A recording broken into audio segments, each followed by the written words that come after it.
Bem-vindos a mais um episódio de Histórias a Dois. Hoje estamos aqui com a Anabela Gil e vamos falar de violência obstétrica na sociedade civil. Anabela, queria-te agradecer por teres aceito o nosso convite e pedir para te apresentares. Antes de mais, olá, obrigada pelo convite. Eu sou a Ana, sou estudante de Políticas Públicas, sou licenciada em Ciência Política e estou a fazer a minha tese de mestrado, estou quase a acabá-la, sobre o agendamento político da violência obstétrica, ou seja, eu foco-me bastante na forma como a violência obstétrica é percepcionada no meio social, entre a classe profissional, e depois como é que essas percepções chegam à classe política, à agenda política. E no fundo é isso que tenho feito. Então, há, sei lá, eu diria uma percepção de que este tema da violência obstétrica chegou recentemente ao debate público e também ao contexto político, de alguma forma. Como é que tu defines este conceito? Então, o conceito de violência obstétrica tem muitas camadas, é um conceito um bocadinho complexo porque pode ser visto de várias dimensões, mas de forma resumida, este conceito refere-se à violência que acontece no contexto da prestação de cuidados de saúde obstétricos, ou seja, desde a pré-conceição, a gravidez, o parto e o pós-parto. É uma forma de violência que se caracteriza por ser geralmente exercida pelos profissionais de saúde, mas não só, ela também pode ser um resultado de falta de cuidados dignos, da falta de recursos dos próprios na prestação de cuidados, e portanto ela acontece neste contexto. É uma forma de violência que pode ser verbal, física, psicológica, até sexual, e ela, na sua forma física, falamos de atos médicos que são feitos sem o consentimento informado da pessoa, contra a vontade explícita da pessoa, ou seja, umas vezes acontece sem a pessoa saber bem o que é que lhe estão a fazer, outras é mesmo contra a sua A vontade explícita. gestante, há aqui uma falta de agência, não é? Exatamente, uma perda de autonomia, uma perda de direito a decidir sobre os procedimentos médicos que são escolhidos durante a gravidez e o parto, especificamente, especialmente durante o parto. Falamos também numa recusa, por exemplo, em optar-se por procedimentos que a pessoa pede, seja, por exemplo, na questão da analgesia, ou seja, da epidural, por exemplo, sim. a pessoa pode querer ou não querer e ser-lhe recusado. E depois, quando falamos na violência verbal, falamos em insultos, em manipulação, do género, se não optar por este procedimento, esse bebê vai morrer. É claro que Sim. uma pessoa nesta situação Fica. deixa que os Sim. médicos escolham o que fazer por ela, ou até mesmo uma violência psicológica, por exemplo, num isolamento da mulher, quando proíbem de ser um acompanhante durante o parto, Sim. deixando-a sozinha nesse contexto. Quando falamos sobre violência obstétrica, há um conceito muito importante de trazer, que é o da medicalização excessiva do parto. Este conceito surge porque nós paramos de ver o parto como um processo normal, fisiológico do Natural corpo da do mulher. corpo, sim. Exato, um processo natural. Passámos a vê-lo como um ato médico e entregámo-lo aos médicos. Isto significa que temos um parto que é muitas vezes induzido, onde a mulher não se pode mexer, e isso depois leva a complicações que necessitam depois de atos Mais médicos atos para médicos, corrigir. sim. Cada ato médico tem os seus riscos e consequências, que leva ainda a mais atos médicos, e nós perdemos aqui a autonomia das mulheres e o seu direito a viver o parto como uma forma natural e fisiológica. Dentro desta questão, acho que é sempre relevante falar da questão da violência de género, Sem dúvida. porque se enquadra, né, aqui muito bem. Como é que sentes que esta interseccionalidade entra aqui em jogo nesta questão? Então, é sem dúvida crucial falar sobre a violência de género quando falamos sobre a violência obstétrica. A violência obstétrica é uma violência que é estrutural e é institucional. Ela é estrutural porque tem as suas raízes exatamente na violência de género. A violência obstétrica surge de uma visão da mulher muito objetificada, porque resumimos a mulher ao seu trabalho reprodutivo e não importa o que é que ela prefere sobre a sua gravidez e o seu parto, mas também porque vemos o corpo da mulher como um corpo com falhas. Que precisa de intervenção médica para que o parto corra bem. Então tem estas duas vertentes, e além disso, a própria forma como os cuidados de saúde são organizados também recai sobre esta forma de ver o parto. Quando nós temos um hospital que não está pronto para o parto, com esse respeito pelo processo fisiológico, que tem as luzes brancas do hospital horríveis, o barulho do hospital, não termos um centro Um de ambiente muito partos. hostil. Exatamente. O parto é um processo fisiológico que precisa de calma, que precisa da pessoa estar relaxada, e isso é quase impossível num contexto de hospitalar. E, portanto, a forma como os cuidados médicos também são organizados e planeados pelo Estado também muitas vezes é o promotor da violência obstétrica, e por isso também falamos em violência institucional. Sim. Além disso, eu acho também que é importante nós falarmos sobre a interseccionalidade da violência obstétrica. Eu geralmente falo muito na mulher grávida, mas também digo muitas vezes a pessoa grávida, porque é importante nós também percebermos que a violência obstétrica varia consoante os marcadores sociais das pessoas. E há outros corpos, não é? Que podem ser gestantes. Exatamente. Nós precisamos de reconhecer que a violência obstétrica nasce de uma visão patriarcal, machista da sociedade, mas que depois ela se ramifica consoante estamos a falar de um corpo que é não binário, de um corpo que é negro, de um corpo que é marginalizado, de uma pessoa que é imigrante, e portanto é uma violência interseccional, e é importante reconhecermos essas experiências que são diversas. Diversas, sim. Como é que tu achas que Portugal se enquadra no debate internacional sobre este tema, não é? Porque há outros sítios no mundo em que este tema já é largamente debatido há muito mais tempo. Sim. Então, começando aqui por um contexto internacional, para depois podermos enquadrar Portugal, acho que é sempre interessante fazermos aqui uma ressalva sobre o avanço da América Latina em relação ao contexto europeu.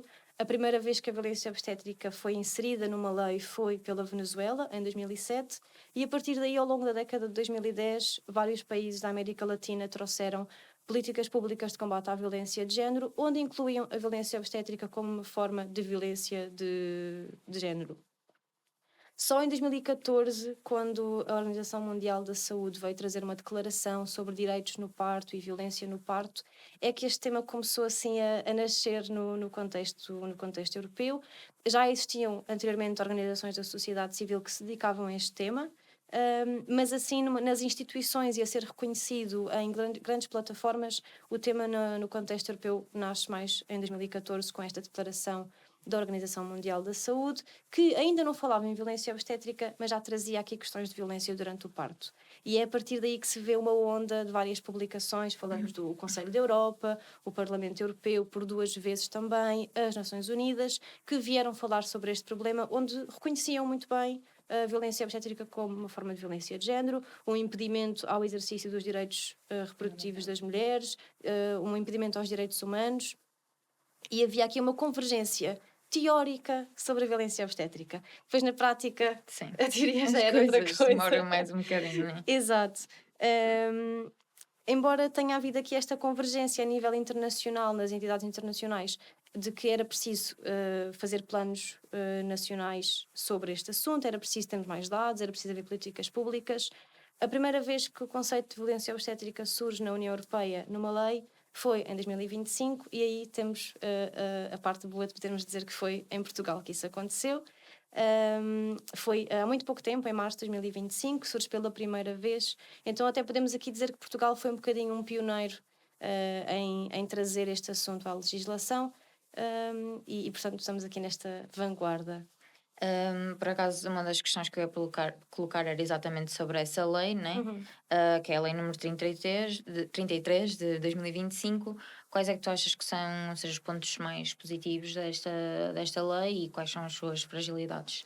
Então, antes de mais, o facto de termos sido o primeiro país da União Europeia a trazer esta lei é sempre um ponto muito positivo, e não porque fomos os primeiros só porque sim, é porque é sinal de um reconhecimento das experiências das mulheres, é um sinal de um reconhecimento de que esta violência existe e de um compromisso do Estado em combatê-lo, e porque o difícil é este tema entrar na legislação. Sim. Nós tivemos a oportunidade de ser o primeiro país, e eu espero que isso abra as portas a que outros países façam a mesma coisa. E portanto temos este ponto positivo. A parte difícil foi de facto trazer o termo à lei portuguesa, e portanto a partir daqui temos sempre a oportunidade de o melhorar. E a lei tem também aqui a parte muito boa de se dedicar a elementos muito fulcrais da violência obstétrica. Dando aqui um passinho atrás, esta lei o que faz é uma alteração a uma lei que já existia, com o objetivo de reforçar os direitos das mulheres e combater a violência obstétrica em concreto.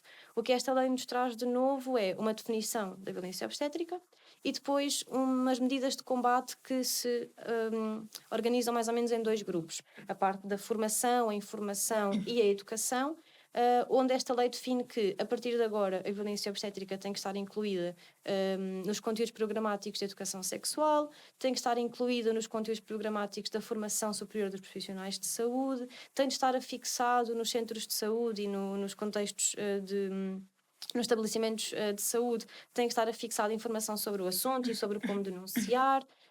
É também criada uma comissão multidisciplinar para este tema, que tem como objetivo, além de sensibilizar a população, também fazer um relatório anual sobre o assunto.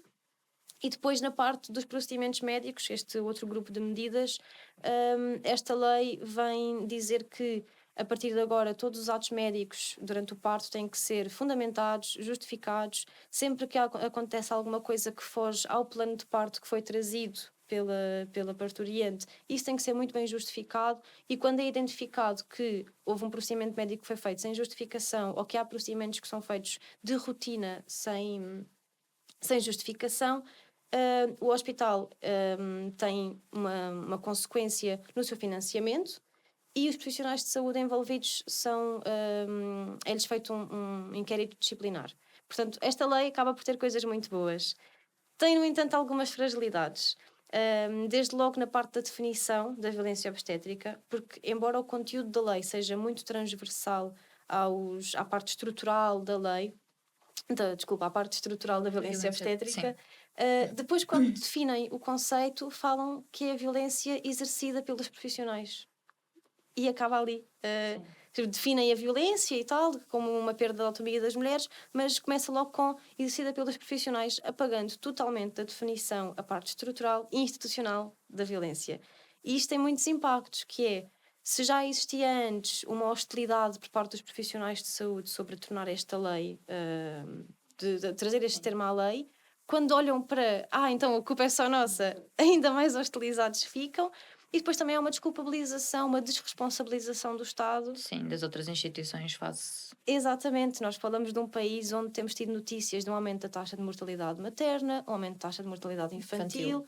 Embora tenhamos uma falta de dados que não nos permita tirar muitas conclusões sobre o assunto, não podemos deixar de pensar no fecho das maternidades, na exaustão dos profissionais de saúde, na falta de recursos nos estabelecimentos hospitalares.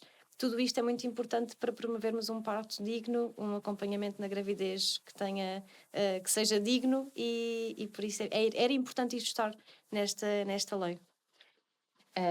E agora aqui, acabamos por falar também um pouco disto já, mas quais são as forças ou atores, né, que têm dificultado ou facilitado a promoção deste debate público e político? Então, quando falamos na promoção deste debate público e político, temos que incontornavelmente dar o reconhecimento às organizações da sociedade civil, que foram as pioneiras a pegar neste tema até antes de surgir aquela declaração da Organização Mundial da Saúde em 2014. Já existiam em Portugal organizações antes disso. Têm feito uma força muito grande para que este tema seja reconhecido, para que as pessoas saibam os seus direitos. E depois, quando falamos com partidos que já falam sobre este assunto e lhes perguntamos, então, quando é que isto começou? Quando é que pegaram neste assunto? Eles falam nas organizações da sociedade civil. Portanto, sem dúvida que elas foram a força mais importante aqui. Quando falamos nos entraves, infelizmente, invariavelmente, vamos sempre bater na classe profissional, que vê este debate como um ataque. Como um ataque, e isso é um entrave muito grande ao exercício dos direitos das mulheres, ao avanço da qualidade dos cuidados de saúde, à criação de uma política pública que possa responder às necessidades das mulheres em contexto de gravidez e parto. Normalmente, ou seja, no ponto de vista mais físico, né, porque já falamos de várias vertentes que a violência pode tomar, mas do ponto de vista mais físico, normalmente nós falamos de manobras, lá está, de intervenções que são feitas sem o consentimento da mulher, como o famoso o corte, entre outras coisas. Não sei se queres falar assim, de alguns exemplos que tenhas conhecimento, e porque é que achas que isto é tão particularmente violento e invasivo? Então, quando falamos sobre os atos médicos violentos e invasivos, acho que a primeira coisa a termos em atenção é que todos os atos médicos que são feitos contra o consentimento de sem o consentimento de uma pessoa, contra a sua vontade, são violentos, são invasivos. Eles podem estar de acordo com a evidência científica, eles podem ser a melhor opção a tomar no contexto do parto ou da gravidez, mas se é contra a vontade da pessoa, é invasivo e é violento. Mas depois temos aqui algumas técnicas médicas, alguns instrumentos médicos que são particularmente violentos, porque até já temos evidência científica de que eles não são assim tão eficazes. Não são assim tão eficazes e têm consequências mais negativas do que positivas. A longo prazo, sim. Exatamente. E aí falamos especificamente da manobra de Chris Taylor e da episiotomia, que é o tal corte. A Organização Mundial da Saúde já vai esclarecer que não há evidência científica suficiente sobre o benefício da manobra de Chris Taylor. Se puderes só explicar.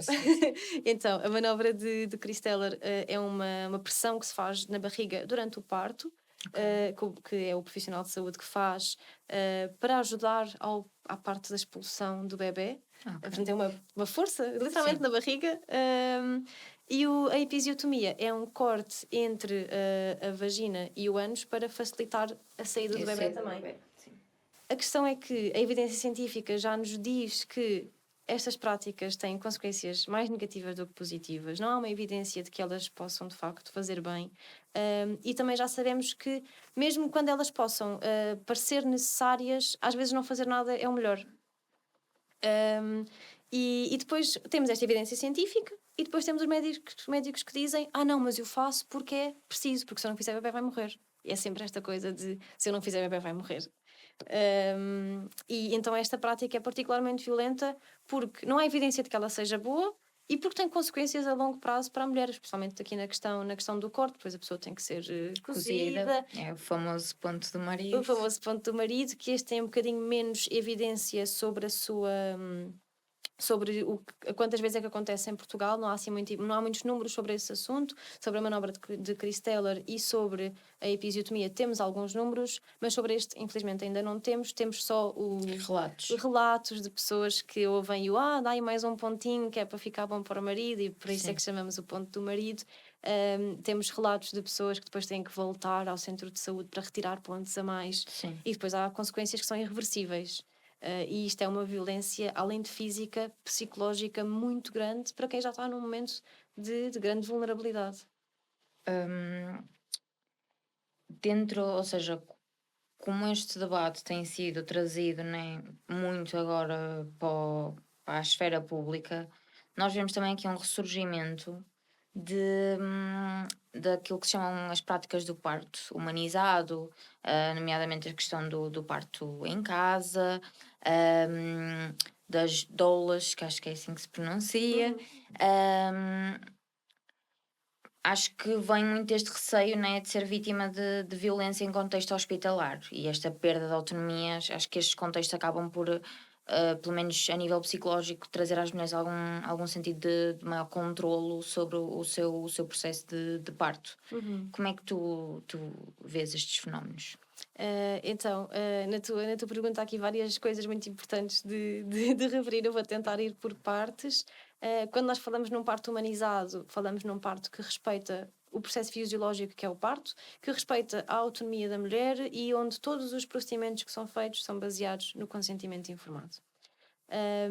É importante dizer que o que faz de um parto seguro não é onde é que ele acontece. O que faz de um parto seguro é como é que ele acontece, quão preparada está a mulher, quão informada ela está e quão respeitado é o processo fisiológico, porque quando um parto é induzido, por exemplo, a chance de ele precisar de mais intervenção são maiores, pois essas intervenções têm consequências e riscos e chegamos aqui novamente à medicalização excessiva do parto. Portanto, é importante referir que o que faz de um parto seguro não é ele ser no hospital ou em casa. Podemos ter um parto muito seguro em casa, podemos ter um parto inseguro no hospital e vice-versa. Depois, sobre aqui este número crescente de pessoas que têm tido um parto em casa, nós não temos dados sobre em que circunstâncias é que esse parto em casa acontece. Portanto, nós não sabemos se ele foi um parto em casa planeado, que a pessoa escolheu, planeado. Ou porque simplesmente aconteceu. Ou porque simplesmente aconteceu porque a pessoa não saiu de casa a tempo ou porque a maternidade estava fechada. Nós não sabemos estas coisas, então para conseguirmos tirar uma conclusão sobre o que é que significa este crescente de partos em casa, precisamos de ter mais dados sobre o assunto, dados sobre em que circunstâncias é que aconteceu esse parto em casa, e depois também é importante repararmos que houve de facto um aumento dos partos em casa na última década, houve um pico muito grande em 2020. Nós não fazemos ideia se foi nós assumimos que foi pela pandemia, sim. mas novamente não temos dados para tirar essa conclusão de forma rigorosa. Sim. E depois de 2020 para a frente já tem voltado a haver aqui um decréscimo pequenino, mas um decréscimo. Tivemos em 2020 cerca de 1000 partos em casa e agora em 2023 à volta dos 800. E é também importante dizer que continua a ser um número muito reduzido, Sim, face ao total dos partos que acontecem. Em relação à figura da doula, para explicar um bocadinho, a doula é uma profissional não médica, portanto não presta cuidados de saúde médicos, presta sim um acompanhamento especializado à pessoa grávida, à mulher. A doula tem um papel de criar aqui uma relação muito próxima com a pessoa durante a gravidez, durante o parto, prestar um apoio emocional, garantir que a pessoa está super esclarecida sobre os procedimentos que vão ser feitos, os seus riscos, as suas consequências, e portanto é uma figura que tem um papel muito importante na humanização do parto. Até porque quando ela cria uma relação próxima com a mulher, ela tem mais capacidade de depois fazer esta articulação entre a mulher e os profissionais de saúde, porque percebe melhor as expectativas, os medos, os receios da mulher e, portanto, consegue comunicar com os profissionais de saúde. Há alguns riscos associados a estas práticas, nomeadamente caso realmente algo corra mal no processo do parto, um contexto hospitalar tem uma capacidade de resposta que o nosso ambiente em casa não tem. Uhum. Então, é importante ressalvar que quando falamos num parto seguro em casa, ele é sempre com A presença de... com a presença dos profissionais, a pessoa tem que contratar profissionais Sim. para acompanhar, e tem aqui alguns requisitos. A pessoa, se tiver uma gravidez de risco, não lhe é aconselhado fazer um parto em casa. Um parto em casa não pode ser a uma distância, eu não sei bem de cor, mas há uma distância máxima que a pessoa pode estar de um hospital. Por exemplo, e portanto há estes requisitos para garantir que a pessoa depois não tem que ir a correr para o hospital. É claro que há sempre essa questão, mas essa questão também podia ser muito resolvida com a existência de uma coisa que infelizmente ainda não há em Portugal, que são os centros de parto.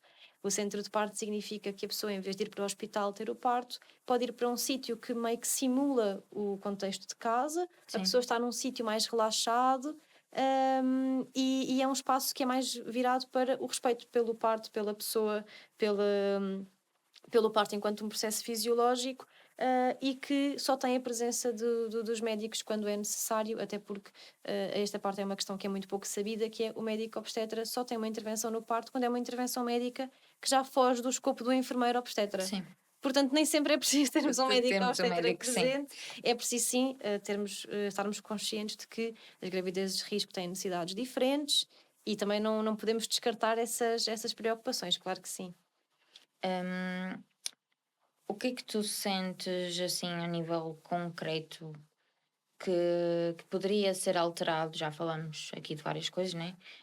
Que poderia ser alterado para construirmos mais uma sociedade que tenha este conceito de parto humanizado presente. Então, eu sou muito apologista da educação e da sensibilização. A mim faz-me um bocadinho confusão a forma como nós na escola, desde logo muito cedo, aprendemos sobre o nosso corpo, sobre, por exemplo, o sistema reprodutivo. Depois chega ali a parte da gravidez e do parto e acabou. Sim. É como se nós criamos uma cortina entre o parto e a sociedade. O parto é um assunto das mulheres e mesmo dentro das mulheres é um assunto das mulheres que estão muito próximas de ter um parto ou já tiveram Sim. um parto. Nós só conversamos sobre o parto quando não estão presentes homens, quando não estão presentes jovens, porque vemos que, que nojo, o parto. Então é preciso desmistificar o parto, é preciso voltarmos a ver o parto como um processo do nosso corpo, normal. Até porque depois, quando nós deixamos ver o parto como um processo do nosso corpo, criamos aqui muita iliteracia de corpo que não beneficia ninguém e que até promove esta entrega do parto aos médicos, vermos o parto como um ato médico. Portanto, eu acho que essa é logo a primeira questão. Depois é preciso sensibilização para os direitos na gravidez e no parto, de uma forma a desconstruirmos esta visão do parto violento, porque mesmo que nós não estejamos a falar de um parto no centro de partos, acompanhado por uma doula ou um parto em casa, um parto no hospital devia reger-se pelo respeito pela pessoa que está a ter o parto e ela ser a pessoa que tem o papel central naquela Mesmo situação. as descrições que vamos, em muitos relatos que nos chegam, é que realmente o do parto como um processo violento, como um processo brutal. hum, e que talvez não. Mas é quase o expectável, não é? Exatamente, e muitas vezes isso depois faz com que a pessoa nem se reconheça como vítima quando foi. Sim, porque é o normal. É o normal, estes insultos de gritas agora, mas quando o fizeste não Fizeste, estavas a sim, gritar. Esta coisa de se não fizermos assim, o teu bebê vai morrer, que é uma coisa horrível de se ouvir durante o parto. Nós normalizamos muito isto e nós só conseguimos desmistificar o parto violento e desconstruir esta visão do parto falando sobre o assunto, incluindo pessoas em conversas sobre o assunto. Mesmo em contexto familiar, nós podemos fazer isso, nós podemos parar de só falar sobre gravidez e parto quando estamos num círculo de mulheres que estão a conversar sozinhas, sim. longe dos maridos. Esta questão muito do marido ainda pensar se quer assistir ou não ao parto. Quando isto em caso de casais heteronormativos, quando esta questão de ainda é uma questão se o marido vai ou não estar presente no parto, porque não quer ver, porque não quer, não Sim. quer assistir. É importante nós passarmos a ver o parto como um processo normal, natural e desconstruirmos estas preconceções muito erradas sobre a gravidez e o parto. Então, quão consciencializados estão os profissionais de saúde para esta questão? E como é que é a relação deles, por exemplo, com as ONGs e as organizações da sociedade civil que discutem este tema? Então, aqui sobre a consciencialização dos profissionais de saúde, é importante irmos à base da sua própria formação superior. Nós, infelizmente, a formação superior dos profissionais de saúde não inclui ainda aqui estas questões da violência obstétrica e da humanização das práticas.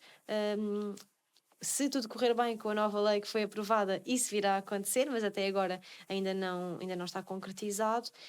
Então, nós temos aqui uma perpetuação de médicos que são formados sem estarem preparados para olharem para as pessoas e não apenas para o parto como um ato médico. Além disso, nós vemos a própria formação promove isso. E depois os médicos chegam ao contexto hospitalar e temos esta visão do parto violento, esta visão do parto como um ato médico, então perpetua-se sempre esta forma de ver o parto, o que faz com que esta informação sobre a violência obstétrica chegue aos profissionais de saúde por meio dos movimentos sociais, por meio das organizações da sociedade civil, o que acabou por criar socialmente aqui um afastamento entre os médicos e o assunto da humanização do parto. Nós temos, acho eu, ainda um desconhecimento sobre a violência obstétrica, mas dentro dos médicos médicos e profissionais de saúde que reconhecem este tema, temos os que banalizam, acham que não é assim tão importante, e os que têm um descrédito total, que são contra a aplicação do termo violência obstétrica em Portugal, e que veem isso como um ataque. Se quiseres, podemos falar aqui um bocadinho sobre as opiniões dos profissionais de Sim. saúde sobre este assunto. Há vários argumentos que são trazidos pela classe Sentes que profissional. que a maioria dos profissionais de saúde não sente que este tópico é assim tão relevante? É assim, se é a maioria, eu não sei se é ou não, mas o que me importa a mim é que as entidades que representam Os os médicos? médicos têm essa opinião. A Ordem dos Médicos tem essa opinião, por várias vezes publicou pareceres públicos onde fala sobre ser completamente contra a aplicação deste termo. Já houve aqui situações até de insultos às organizações da sociedade civil, um descrédito total ao trabalho que é feito no terreno. Do lado dos enfermeiros especialistas em obstetrícia, havia até há bem pouco tempo aqui alguma conexão um bocadinho maior com a sociedade civil, até que surgiu aquela lei e de repente houve uma união, a lei portuguesa Sim. que traz este termo, houve aqui uma união entre a Ordem dos Enfermeiros e a Ordem dos Médicos. Logo a seguir à lei publicaram uma petição pública pela revogação desta lei, e portanto se é a maioria ou não dentro dos profissionais, eu não sei. A mim o que me importa é o que é que veio ao público. Estas Eh, organizações, estas sim. entidades que têm uma plataforma muito grande, que são reconhecidas, que são chamadas a opinar no contexto de legislação, têm esta opinião contra. Alguns dos argumentos que são trazidos são o uso do termo violência indica uma intenção de violência, o uso do termo obstétrica indica que são só os profissionais. Depois, quando nós ouvimos quem defende a utilização deste termo, percebemos que há um reconhecimento de que os profissionais de saúde estão exaustos, de que é preciso condições dignas de trabalho para os profissionais de saúde, Claro. que a violência obstétrica tem uma dimensão estrutural e institucional que vai muito além da dimensão Pessoal. interpessoal. Sim. E, portanto, há aqui uma visão que é quase muito separada do que depois é a defesa Sim. da humanização do parto. E depois isto cria aqui uma hostilidade entre as organizações da sociedade civil e a classe profissional, e há uma dificuldade de diálogo que dificulta muito os avanços. E agora aqui um bocadinho dentro disto, né? Dado pronto, que a percepção que nós temos das entidades que representam esta classe profissional têm esta opinião, hum, quais são os entraves à denúncia, né, destes casos? Então, os entraves são muitos. Desde logo, o facto de nós normalizarmos esta visão do parto violento faz com que muitas pessoas que foram vítimas de violência obstétrica não se reconheçam como vítimas de violência obstétrica. Foi só o meu parto normal, como foi o de toda a gente. Sim. Depois, um desconhecimento dos direitos. A pessoa até pode sentir que aquilo não foi muito normal e que não se sentiu agradada, mas não sabe, muitas vezes, os direitos que tem e, portanto, não os pode reivindicar. E além disso, há também uma autoridade que nós atribuímos muito aos médicos que depois causa este entrave, que é uma pessoa que está num contexto de vulnerabilidade e ouve o médico a dizer tens que fazer isto assim porque eu é que sei. A pessoa quer o seu bem e o bem do seu bebê e portanto não vai questionar e às vezes até se sente violentada, mas pensa, não, mas foi pelo bem do bebê. Sim. E isso dificulta muito. E depois, mesmo que estes entraves todos sejam ultrapassados, a pessoa conhece os seus direitos, a pessoa vê-se como vítima, a pessoa percebe que aquele ato médico não teve uma evidência científica, é preciso depois olharmos para a situação em que se encontra a pessoa pós o parto. Estamos a falar de uma pessoa que está numa situação vulnerável, vai para casa com um bebê recém-nascido, depois aqui as diferenças de licença de parentalidade muitas vezes fazem com que a outra pessoa que está a partilhar o processo de parentalidade e a experiência de parentalidade volta ao trabalho mais cedo, então fica uma pessoa sozinha, completamente traumatizada, com o bebê recém-nascido nos braços. Quem é que nesta situação ainda vai ter as forças para apresentar queixa, tipo uma batalha legal e depois reviver o processo de trauma, porque sempre que a pessoa apresenta queixa vai ter que ir por um conjunto de procedimentos burocráticos que a fazem reviver todo o trauma, e portanto há aqui muitos entraves à denúncia. Sentes que possivelmente um desses entraves também é a percepção disto socialmente? Que há algum tipo de estigma por parte da sociedade civil em relação a este tema? Eu acredito que sim, não em particular a este tema, mas pela visão do que é uma mulher após a maternidade e o que deve ser uma mãe boa. Eu acho que infelizmente ainda vigora muito aqui uma ideia de que a preocupação da mãe tem que ser o meu bebê também. Se o meu bebê nasceu bem e com E a saúde... ideia de sacrifício também. A ideia de sacrifício, sem dúvida. E quando uma mãe que tem um bebê saudável, que nasceu bem, se queixa, é quase vista como ingrata muitas vezes. Então depois também há esta questão de a pessoa tem receio, não, o meu bebê está bem, eu estou grata porque ele veio com saúde. E depois isto também contribui muito para uma solidão da pessoa, que é, sente-se assim, sente-se traumatizada, sente-se violentada, já se encontra sozinha com o bebê em casa e depois tem ainda medo de falar com as pessoas que a rodeiam porque não quer ser vista como ingrata. Isto não quer dizer que seja um processo que a pessoa pensa, não vou dizer porque vou ser vista como ingrata, mas esta visão da mãe guerreira Está tão enraizada que eu acho que acaba por ter também um papel aqui. Nós já demos aqui exemplos de várias coisas a nível psicológico, a nível físico, do que acontece. Mas, por exemplo, mesmo nesta questão, nós estávamos a falar agora da questão do bebê saudável, não é? O bebê que se nasce saudável, mas há pessoas gestantes que têm que ter um parto de um lado morto, e mesmo nesses processos acaba por existir violência para com aquela pessoa que está num momento de alta fragilidade, ou seja, aqui já não é a questão do bem-estar do bebê, né? Devia ser importante o bem-estar da pessoa que ali está, que está a passar por um processo de luto, de perda, e mesmo nessas situações há violência. Sim, aqui falamos mais da violência verbal, da violência psicológica. A mim faz imensa confusão como é que nós chegamos a este ponto, porque por um lado podemos reconhecer que os profissionais de saúde não têm aqui uma formação adequada ao tratamento humanizado, e também percebemos que estão exaustos e que têm muitas dificuldades no seu trabalho, no seu Sim. dia a dia. Fazer esta gestão emocional de outro ser humano. Exato, mas mesmo assim é muito difícil para mim compreender como é que alguns relatos são possíveis. Como é que temos pessoas a dizerem-nos que foram fazer uma ecografia, descobriram que o bebê estava morto e a forma como disseram que o bebê já não estava com o coração a bater era uma forma super violenta, e depois o próprio hospital não está pronto para estas situações. Há muitas pessoas que acabam por ter uma interrupção da gravidez que já é muito avançada e têm que ter um parto na mesma, e esse parto acontece no mesmo sítio onde acontecem partos de outras pessoas que têm um bebê que nasce vivo. E isso depois também leva a consequências como, por exemplo, a pessoa fica na maternidade durante o tempo de se recompor depois do parto e está a ouvir bebés a chorar Sim. das outras mães.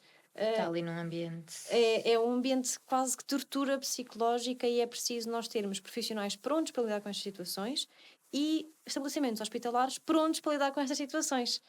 Aqui é muito a violência institucional A funcionar a funcionar e a violência interpessoal também. Nós temos falado aqui e debatido muito a questão legislativa, né, política da importância do enquadramento legal, e também acabamos já por falar aqui um pouco das questões sociais, mas como é que se combate este tema a nível social? Então, eu acho que o combate a nível social, o que nós podemos fazer nos nossos círculos, vai muito em relação à informação, procurarmos informação e partilharmos com as pessoas que nos rodeiam. Estarmos nós informados para quem planeia passar por uma gravidez e por um parto. Estar informado é sempre menos uma pessoa que não está informada. Quando temos pessoas à nossa volta que estão nessa situação, partilhar a informação que temos. E também estarmos lá, sermos rede de apoio para quem precisa, contribuirmos para que acabe esta solidão da mãe que acaba de ter um bebê e fica em casa sozinha, estarmos lá para ouvir, normalizarmos conversas sobre isto, normalizarmos conversas sobre como é que foi o meu parto, como é que eu me senti depois, como é que eu me senti durante a gravidez, normalizarmos estas conversas para criarmos um à vontade para quem não se sentiu bem durante o seu parto, para denunciar que não se sentiu bem. E depois outra coisa que podemos fazer é apoiar as organizações que trabalham este assunto, partilhar o seu trabalho, fazer donativos para estas organizações, para garantir que elas continuam a estar cá. Nesse sentido, posso dizer aqui algumas que eu acho que são muito importantes. Temos a Associação pelos Direitos na Gravidez e no Parto, Direitos da Mulher na Gravidez e no Parto, que tem a sigla APDMGP. Temos o Observatório da Violência Obstétrica e temos também a Saúde da Mãe Negra, com a sigla SAMAN. A Saúde da Mãe Negra trabalha aqui a questão do racismo obstétrico e estas organizações têm tido um papel muito importante na produção de conhecimento sobre o assunto, na produção de relatórios, na recolha de dados, na recolha de relatos de experiências de parto e de gravidez, e têm feito também um trabalho muito importante em fazer chegar este tema à esfera política, como já vimos. E agora aqui em jeito de conclusão, o que é que achas que reserva o futuro para esta questão? Bem, eu estou um bocadinho positiva, estou positiva em relação ao futuro do combate à violência obstétrica. Eu acho que todas as lutas pelo fim da violência contra as mulheres começam com muita dificuldade, com um descrédito para com essa forma de violência, uma falta de reconhecimento de que ela sequer existe, uma tentativa de apagamento dos relatos das mulheres que se dizem vítimas desta violência, uma tentativa de elas é que estão a exagerar. E essa é um bocadinho o estado em que se encontra neste momento a violência obstétrica, embora já esteja a começar a evoluir disso, mas nós verificamos realmente que nos últimos anos houve um crescimento da sensibilização para este tema, cada vez mais pessoas sabem do que é que se fala quando falamos em violência obstétrica, as organizações da sociedade civil têm cada vez mais espaço mediático. Temos também visto que há um reconhecimento dos partidos políticos, de alguns, claro, em relação a esta forma de violência e que procuram falar com a sociedade civil para terem uma noção mais próxima da experiência das mulheres, e por isso eu acho que estamos num bom caminho, especialmente agora com esta nova lei. Acho que temos aqui a oportunidade de trabalhar muito este tema, mas é importante criarmos um consenso, porque avançamos para uma lei que fala sobre violência obstétrica sem ainda haver um consenso entre, por exemplo, a classe profissional e muitas pessoas da sociedade sobre esta forma de violência. Portanto, nós ainda precisamos dar uns passinhos atrás Traz. e normalizar esta visão do parto como um processo fisiológico, o respeito pelo parto, o respeito pela mulher e pela sua autonomia, pelos seus processos reprodutivos, para depois podermos falar sobre como é que vamos combater esta forma de violência quando ela já aconteceu. Mas eu acho que estamos num bom caminho e acho que estamos aqui já a construir as bases necessárias para que essa luta tenha sustentabilidade. E chegamos ao fim de mais um episódio. Queria agradecer-te novamente por termos tido esta conversa e queria agradecer à Rádio Sintoniza-te por nos ceder o espaço.